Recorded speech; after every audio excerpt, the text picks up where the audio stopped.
What's that? That's heroin. That's heroin. Mm-hmm. Ready to inject? Aye. Where will you be injecting that? Side car park. Beside a car park? Mm-hmm. How common is this to see this in the streets of Glasgow now? Very common. Very common. Is it hard to find? No. Jane is 29. She's been a heroin addict for 2 years now, injecting on the streets of Glasgow. See, to be honest, I started taking the heroin because I thought it was my easy way out because I couldn't cope with life.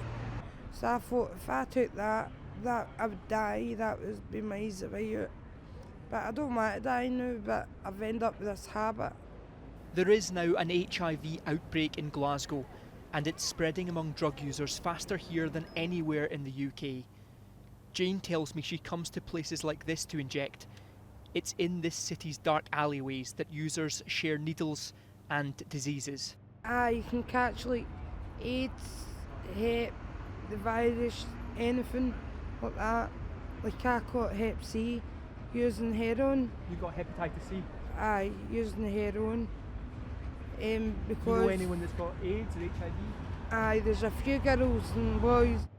It's proving difficult for Glasgow to control the spread of these diseases when the addicts are hidden away in these conditions. Recently, Jane wakened from a heroin fix to find a rat chewing her arm. I was bit by a rat. You were bit by a rat? Mm-hmm. Next morning I In the woke streets up. of Glasgow? There were 2 dots, yes, 2 dots.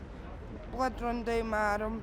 Glasgow first detected an HIV spike 3 years ago.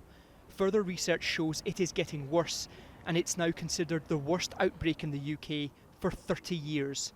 That spike has continued and become very high numbers in 2016 and 17 as well, unprecedented high numbers of new HIV cases.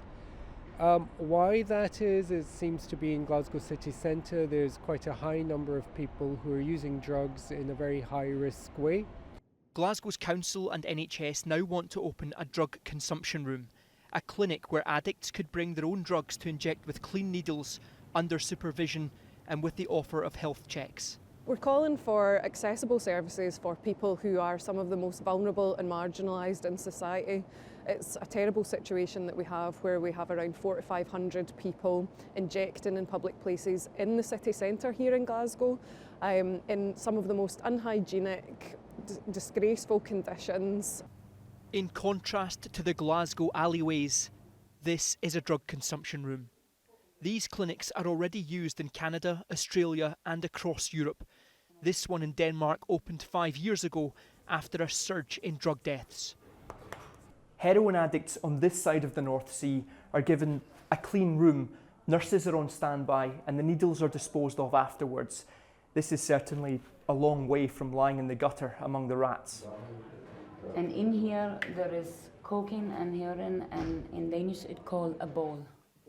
Addicts have to register at the clinic, then they're allowed to bring their own drugs here without facing arrest.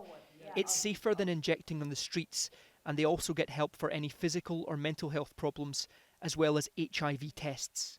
So now I find the vein, I want to shoot them, but maybe it's gonna work and maybe it's not. In the time since these clinics opened, Denmark's HIV rates have plummeted to one of the lowest in the world. Sharing of needles is not an issue in Denmark. It's not an issue in Copenhagen. We don't see it. That's got to be a big way to tackle disease. What about reducing deaths by overdose? Yeah, but we have had 700 overdose cases down there, and no one has died. Not a single person? Not a single person. That's a big way to be saving people from dying. But there's no doubt about drug consumption rooms are saving lives. 700 overdoses treated and no deaths. Another stark contrast with Scotland, which still has the worst record for drug deaths in Europe. This is my daughter Michelle. She was 16 years old when she died. She was our world. She had so many qualities. There was a lot of beauty in her. Michelle's mother has joined a support group in Glasgow for families who've lost loved ones. Their remembrance quilt covers the whole room. This is Robert. Robert died with his first drug injection. His first? Yeah, and sadly his younger brother died too. Every patch here is another drug death. and another reason she believes current drug policies are failing. I just feel we're not getting it right. There's 867 deaths last year, and it's getting worse. There's more people dying year on year. You know, we dread when the drug-related death figures come into fast, we dread it, because we know the pain that families go through.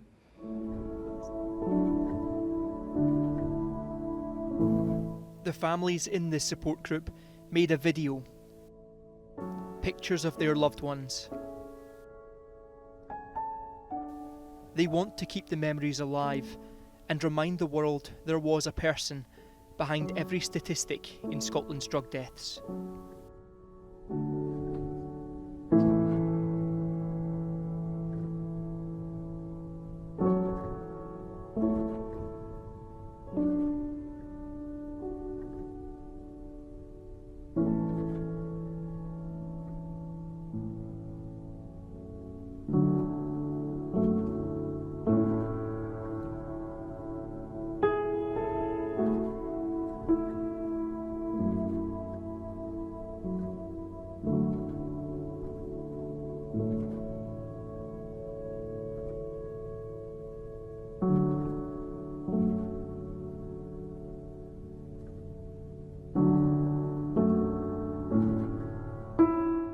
Drug consumption rooms now have the support of the Scottish Government, but drug laws are the domain of the UK Government, and the Home Office has so far refused permission, meaning that addicts at any clinic could be arrested for possession and staff arrested for assisting drug use.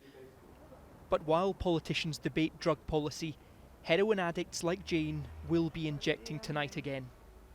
And it's the city's alleyways that will be her drug consumption room.